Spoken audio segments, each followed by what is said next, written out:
नमस्कार. आजचा विषय आहे मुलं हट्टी का होतात? तुमचंही मूल हट्टी आहे का?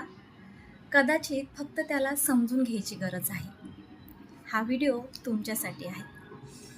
खरं तर छोट्या-छोट्या गोष्टी मुलांना हट्टी बनवतात. आपल्या पॅरेंट्सच्या, आपल्या म्हणजे माझ्याकडूनही ह्या गोष्टी घडलेल्या आहेत, की छोट्या-छोट्या चुका आपल्या होतात. चुका इन द सेन्स त्या आपल्याला कळत नाही, की ती चूक आहे. पण ते आपल्याकडून घडतं. आपण त्यांच्या चांगल्यासाठी करत असतो. पण त्या छोट्या-छोट्या गोष्टी मुलांना हट्टी बनवतात. जसे की हे करू नको, ते करू नको, इथे हात लावू नको, तिथे हात लावू नको. सतत आपण त्यांना सांगत असतो आणि ते त्यावर रिॲक्शन देत असतात. त्यांना ती गोष्ट पहिले करायची असते. तुम्ही हे केलं असेल, ऑब्झर्व्ह केलं असेल, की त्यांना आपण नाही म्हटलं, की तीच गोष्ट करायची असते.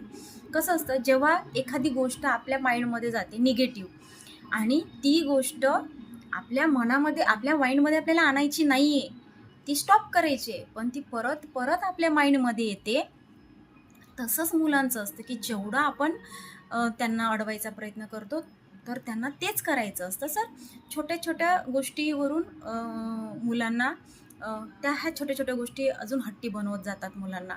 त्यानंतर मुलांना जोरात ओरडून बोलणं.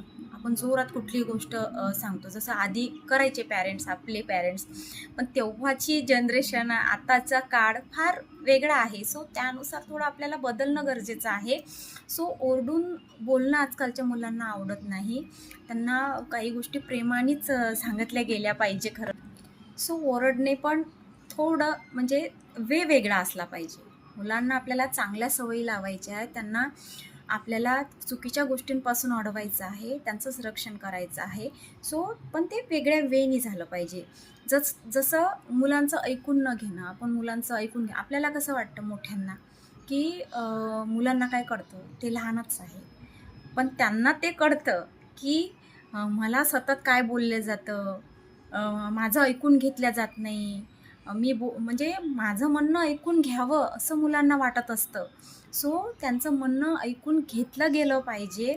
थोडंसं तरी आपण आपला वेळ, कारण मी स्वतः अनुभव घेते, जेव्हा माझा मुलगा छोटा होता तेव्हा. सो ऐकून घेतलं ना एखादी गोष्ट प्रेमाने, की त्याला खूप छान वाटायचं. म्हणजे असं, की माझ्या मम्मीने माझं ऐकलं. जर ऐकलं नाही, की त्याला खूप राग यायचा. सो ही गोष्ट एक असते आणि मग त्यामुळे मुलं हट्टी बनतात.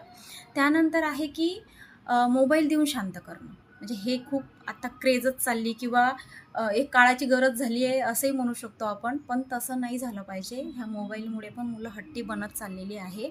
बिकॉज ऑफ रडायला लागलं